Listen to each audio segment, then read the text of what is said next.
તો પહેલો પ્રશ્ન છે કે 26 જાન્યુઆરી 2026 ના રોજ પ્રજાસત્તાક દિવસની કઈ વર્ષગાંઠની ઉજવણી કરવામાં આવે છે? તો ઓપ્શન આપેલા છે 74માં, 75માં, 76માં કે 77માં નંબરના. તો મિત્રો આમાં જવાબ આવશે તે આવશે ઓપ્શન ડી આવશે.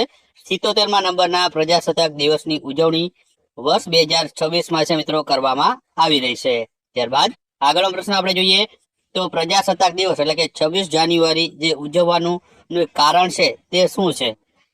તો ઓપ્શન આપેલા છે કે આ દિવસે દેશ સ્વતંત્ર થયો હતો. બીજો ઓપ્શન છે આ દિવસે બંધારણનો મુસદ્દો તૈયાર કરવામાં આવ્યો હતો. ઓપ્શન સી છે આ દિવસે બંધારણ અમલમાં આવ્યું હતું. કે ઓપ્શન ડી છે કે આ દિવસે ભારતને એક દેશનો દરજ્જો આપવામાં આવ્યો હતો. તો આમાં જવાબ આવશે મિત્રો તે આવશે ઓપ્શન સી આવશે કે આ દિવસે બંધારણ અમલમાં આવ્યું હતું. 26 જાન્યુઆરી 1950 ના રોજ આપણું દેશ બંધારણ અમલમાં આવ્યું હતું અને આ દિવસને પ્રજાસત્તાક દિવસ તરીકે છે તે ઉજવવામાં આવે છે. ત્યારબાદ આગળનો પ્રશ્ન આપણે જોઈએ તો 26 જાન્યુઆરી 2025 ના રોજ પ્રજાસત્તાક જે દિવસ છે તેના મુખ્ય મહેમાન કોણ છે? તો ઓપ્શન છે અબ્દેલ ફતાહ અલ સીસી ઇજિપ્તના રાષ્ટ્રપતિ, ડોનાલ્ડ ટ્રમ્પ અમેરિકાના રાષ્ટ્રપતિ, એન્ટોનિયા કોસ્ટા એન્ડ ઉર્સુલા વોન ડેર લેયન ને ઓપ્શન ડી છે પ્રોબોવો સુબિનિયન્ટો ઇન્ડોનેશિયાના રાષ્ટ્રપતિ. તો આમાંથી કોણ મુખ્ય અતિથિ અથવા તો મુખ્ય મહેમાન છે તે પ્રજાસત્તાક દિવસના રોજ જે બન્યા છે?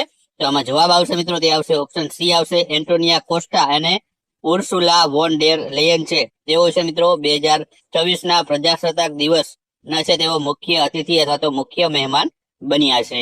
ત્યારબાદ આગળનો પ્રશ્ન જોઈએ તો પ્રજાસત્તાક દિવસની પરેડમાં ભાગ લેનાર સૌથી ઉચ્ચ કક્ષાના લશ્કરી અધિકારી કોણ છે? તો ઓપ્શન છે army chief, chief of air staff, નૌકાદળના વડા કે ચીફ ઓફ ડિફેન્સ સ્ટાફ એટલે કે સીડીએસ. તો આમાં મિત્રો સૌથી ઉચ્ચ કક્ષાના અધિકારી પૂછવામાં આવ્યા છે લશ્કરીના. તો તે આવશે મિત્રો ઓપ્શન ડી આવશે ચીફ ઓફ ડિફેન્સ સ્ટાફ એટલે કે સીડીએસ છે તે સૌથી મોટા મિત્રો છે લશ્કરી અધિકારી હોય છે. તો તે છે પરેડમાં ભાગ લેશે. ત્યારબાદ આગળનો પ્રશ્ન છે બંધારણ અમલમાં આવ્યું તે પહેલા ભારતમાં કયા કાયદા હેઠળ શાસન ચાલતું હતું? ઓપ્શન છે ભારત સરકારના અધિનિયમ 1935 અંતર્ગત. ઓપ્શન બી છે ભારત સરકારનો કાયદો 1919 હેઠળ. ઓપ્શન સી છે ભારત સરકારનો કાયદો 1942 અંતર્ગત કે ભારત સરકારનો કાયદો 1947 અંતર્ગત.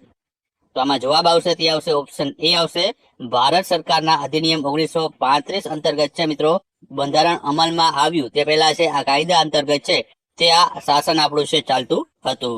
ત્યારબાદ આગળનો પ્રશ્ન છે કે પ્રજાસત્તાક દિવસ પરેડ 2026 છે તે ક્યાં યોજાય છે?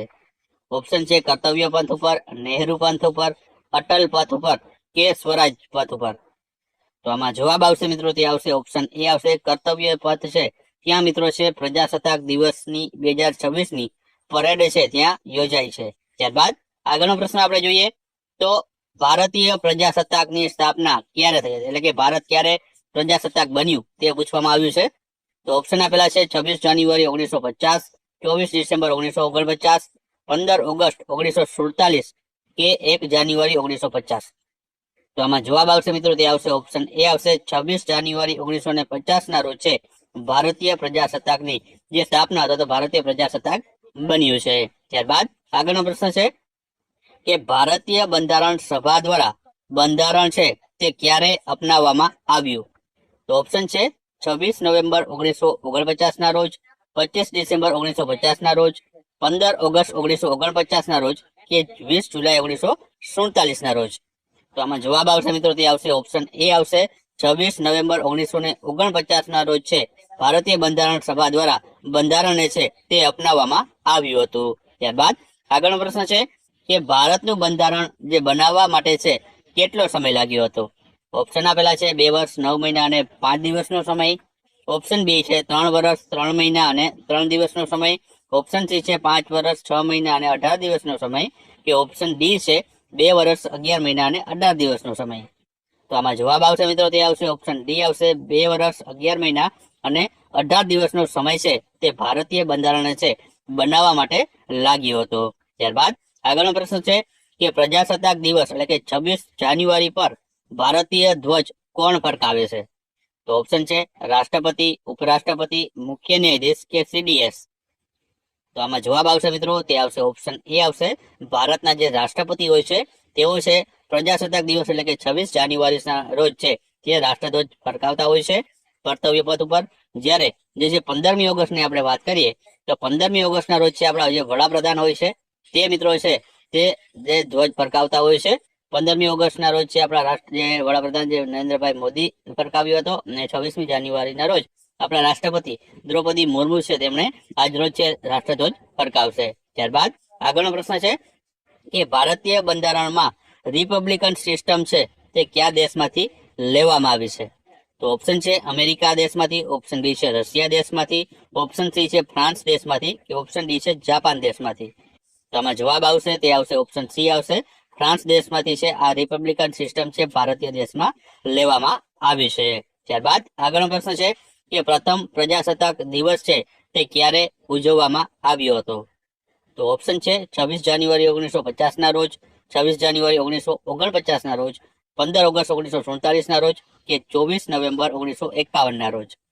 તો આમાં જવાબ આવશે ઓપ્શન એ આવશે. 26 જાન્યુઆરી 1950 ના રોજ છે પ્રથમ પ્રજાસત્તાક દિવસની છે ઉજવણી કરવામાં આવી હતી. ત્યારબાદ આગળનો પ્રશ્ન છે કે પ્રથમ પ્રજાસત્તાક દિવસના મુખ્ય મહેમાન કોણ હતા? ઓપ્શન છે ઇન્ડોનેશિયાના રાષ્ટ્રપતિ સુકર્નો, ઓપ્શન બી છે યુએસ પ્રમુખ જ્યોર્જ વોશિંગ્ટન, ઓપ્શન સી છે બંને યોગ્ય છે કે ઓપ્શન ડી છે આમાંથી એક પણ નહીં. તો આમાં જવાબ આવશે તે આવશે ઓપ્શન એ આવશે.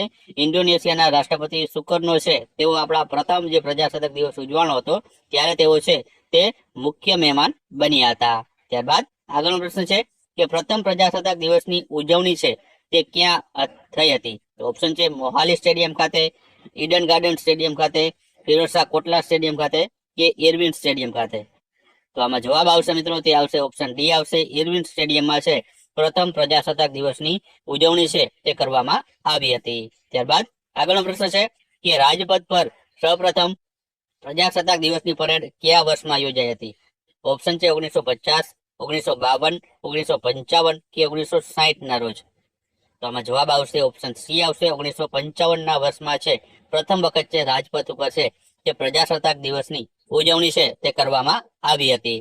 ત્યારબાદ આગળનો પ્રશ્ન છે કે ભારતીય બંધારણ છે તેના પિતા તરીકે છે કોને ઓળખવામાં આવે છે? તો ઓપ્શન આપેલા છે આર આંબેડકર, નહેરુ, રાજેન્દ્ર પ્રસાદ કે મહાત્મા ગાંધીજીને. તો આમાં જવાબ આવશે મિત્રો તે આવશે ઓપ્શન એ આવશે. બી આર આંબેડકર છે તેને છે મિત્રો ભારતીય બંધારણ છે તેના પિતા તરીકે તેને ઓળખવામાં આવે છે. ત્યારબાદ આગળનો પ્રશ્ન છે કે અશોક ચક્ર જે ધ્વજમાં આવેલો હોય છે તે અશોક ચક્રમાં કેટલા આરા હોય છે? ઓપ્શન છે 21, 22, 24 કે 26 જેટલા આરા. તો આમાં જવાબ આવશે મિત્રો ઓપ્શન સી આવશે. 24 જેટલા આરા છે અશોક ચક્રમાં રહેલા હોય છે. ત્યારબાદ આગળનો પ્રશ્ન છે કે બંધારણ સભા દ્વારા ભારતનો જે રાષ્ટ્રીય ધ્વજ છે તે ક્યારે અપનાવવામાં આવ્યો હતો? ઓપ્શન છે 22 જુલાઈ 1947, 15 ઓગસ્ટ 1947, 26 જાન્યુઆરી 1950 કે 24 ડિસેમ્બર 1966 ના રોજ. આમાં જવાબ આવશે તે આવશે ઓપ્શન એ આવશે. 22 જુલાઈ 1947 માં છે મિત્રો આપણો જે રાષ્ટ્રીય ધ્વજ છે તેને અપનાવવામાં આવ્યો હતો.